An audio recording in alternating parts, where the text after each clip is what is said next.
I really do enjoy the Bourgogne. This is probably my most consistent battleship. I perform extremely well in this ship most of the time. As you can see, we're on the same map as yesterday's video and a similar position, but it's actually going to be a very different match where the enemy team doesn't really go as hard into A, and especially because my team isn't on the 1-2-3 line. So I think that's a little bit interesting to start off with, but this is a video about the Bourgogne and how insane this ship really can be. It's got to be one of the best battleships in the game still. It's been that way for a long time, and really not a lot has come out to really dethrone this ship as a random battle monster.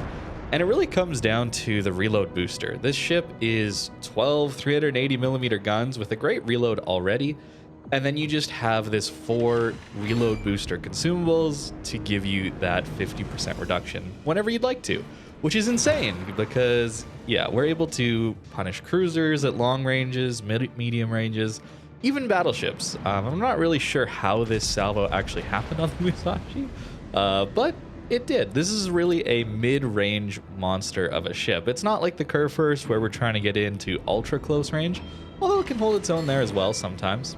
A Citadel on a Musashi at that range, like, not sure exactly how that happened, but it did. These 380s are kind of amazing for their gun caliber, but I really want to play mid-range, and this ship excels on broadsides, right? Of course it's going to, most battleships are, but this one really wants to hold a push off too. This ship is amazing when you swap to the HE, burn down battleships, they turn broadside, you just quickly swap over to the AP, you absolutely crush them. Salem caught broadside even at this long range, and it's going to be extremely painful for him. So we pop our reload booster. We know we're going to get multiple salvos in. I do expect him to reverse here, except our first salvo is so good it gets his engine, and he doesn't actually end up reversing. But next salvo's on the way. That's the power of a Bourgogne. Of course, Jean Bart has some of this power as well, but it doesn't have the 12 guns, and it doesn't have the speed. This Bourgogne is so comfortable to use if you're aware of map positioning. Notice how far south I've gone. I started off basically where I did in the Kurfürst video, and now I'm back behind where I spawned, and that's really to provide a crossfire. I noticed my team all moving over towards the C flank, and I knew that eventually the enemy team would push into A and over to B, and I wanted to catch their broadside as they did that. We got 2 DDs alive, and I want to at least make some use of their spotting. I don't want to get too close, though. Obviously, that's a great way to throw a Bourgogne away. The weakness of this ship, of course, is its lack of armor, its low HP pool, and no extra bonuses when it comes to survivability on the damage control or the heal. They're all just very standard. The real power here is obviously in the main guns, and it's very, very fun to use this ship. It's not going to be the most accurate battleship in the world, although the number of shells does kind of make up for that. But there's going to be times where the accuracy just lets you down, and that's kind of unfortunate. But this fast reload booster kind of makes up for that. It's not like a Vermont where you're sitting there waiting for 40 seconds, watching that poor RNG salvo just miss everything. You actually can follow up with some pretty decent salvos. And you'll notice here that I'm already turning away. I don't want to push into a Musashi. I don't want to push into a Salem.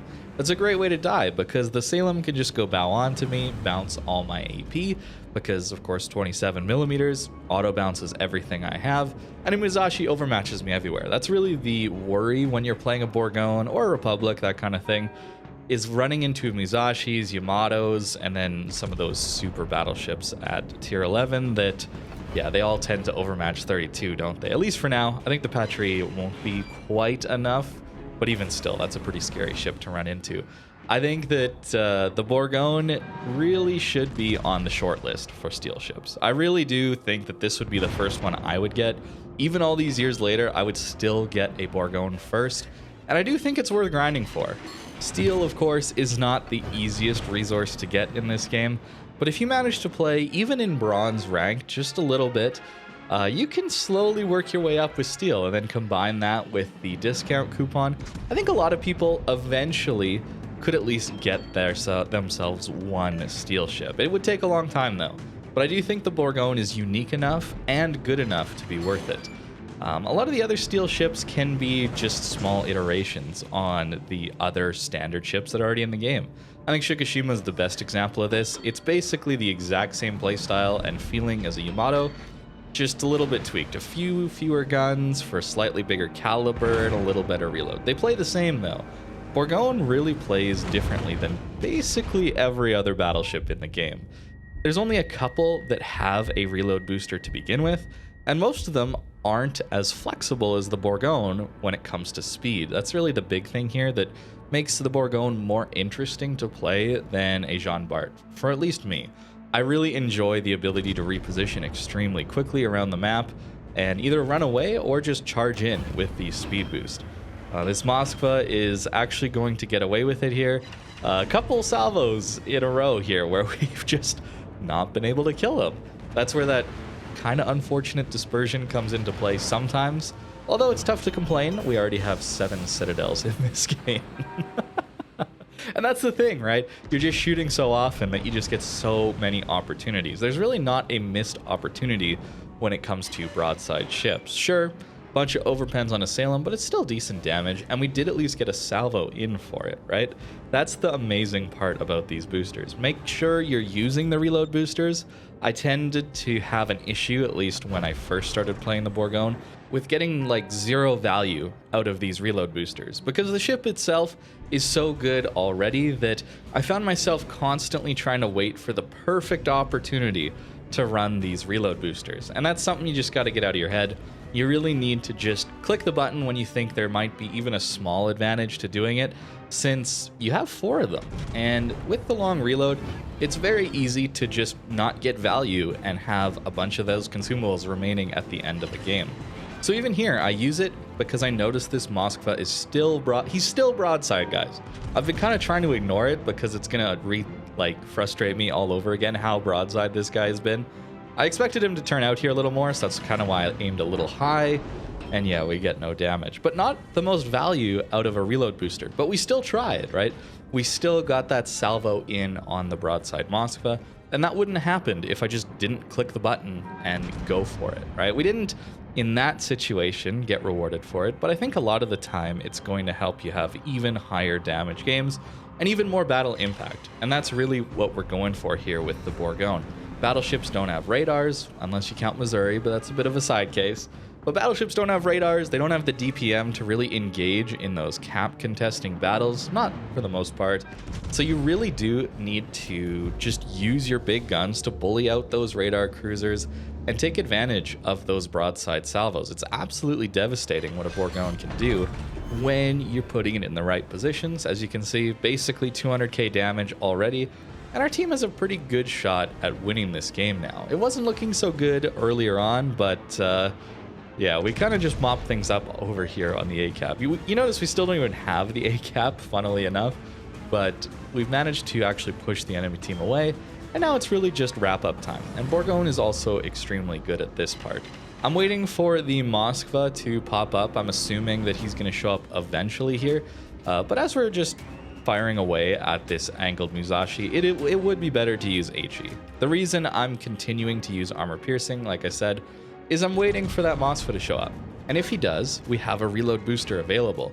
Something else that maybe not everyone's going to be expecting all the time, especially if they're not used to playing against a Bourgogne. They might see you shoot something and then open up or show themselves without realizing you can use your reload booster and have a salvo again in less than 10 seconds. It's pretty amazing. I've definitely caught a lot of people off guard with that. But finally the Moskva is broadside yet again. And I think this time we're actually going to finish him off. So finally, we do manage to take him out with another 2 citadels, putting us up to 9 total citadels.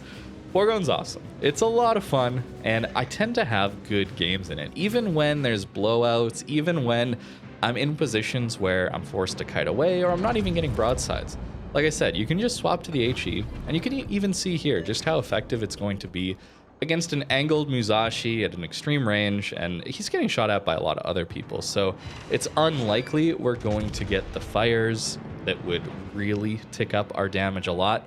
But that's one thing that's really useful about a reload booster as well. Even if it's not for using on broadsides, if you're trying to light fires on battleships, it's really, really good. If they happen to damage control, pop that reload booster as soon as you know that their immunity time is run out, and you get 3 quick salvos, and hopefully you're lighting another permanent fire, and those always count for a lot of damage.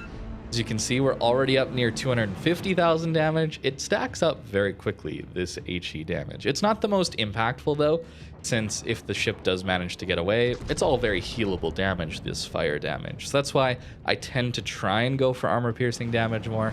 I try to hit those broadside shots just a little bit more. It's more fun for me, and I do think it has a better battle impact. But the fire chance, pretty nutty as well. You can use Bourgogne as just an HE spammer, but I don't think that's going to be the best value or the way to get the most out of the ship. It really does want to have those devastating AP salvos and get a lot of citadels. It's a pretty typical Bourgogne game where you have a bunch of citadels, you also have a bunch of fires, a couple kills, that kind of thing, and of course an absolute ton of damage. I'm gonna try and finish off this Musashi, maybe even get a 3rd kill here. Very high kill games are definitely on the table for a Bourgogne given the reload booster. It's not too difficult to yoink kills. Unfortunately, we don't have a commander like Yamamoto where we'd boost our reload even further when we get a Kraken. But even without some of those special commanders like Kuznetsov for the Russian ships or Halsey for the American ships, Bourgogne still performs absolutely amazing. And I love playing this ship. Every time I play it, I seem to have a pretty good time. As for the build, I really do just go with a basic battleship commander. We're just taking tank builds, concealment, really valuable on this ship because you do get 13.2 kilometers of concealment. Not the best at tier 10, but it's more than usable to be an ultimate mid-range battleship. You can go dark when you want to, and you can sneak up and surprise a lot of people with this ship, and it's very powerful. I do run Grease the Gears here, even over something like Brisk, because I just find that I'm constantly maneuvering, and the turret traverse is decent, but getting yourself this Grease the Gears really makes the ship feel a lot more comfortable, and I always have speed boost to already get myself into position just a little bit quicker. But Brisk is indeed idea as well. Gunfeeder, I think, is an absolute must. The new one is amazing, and for a ship that wants to swap its shell types, it's just a must-have. Main gun, reload, obviously, concealment. I'm running steering gears. You could run propulsion or damage control. They're all very good. I just really enjoy the extra maneuverability I get out of steering gears combined with the speed boost.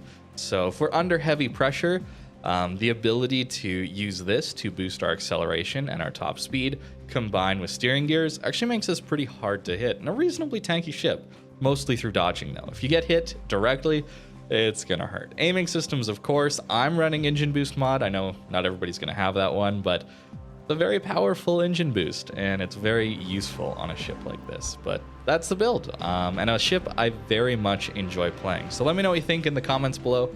Thank you for watching this video, and I hope you have a great rest of your day.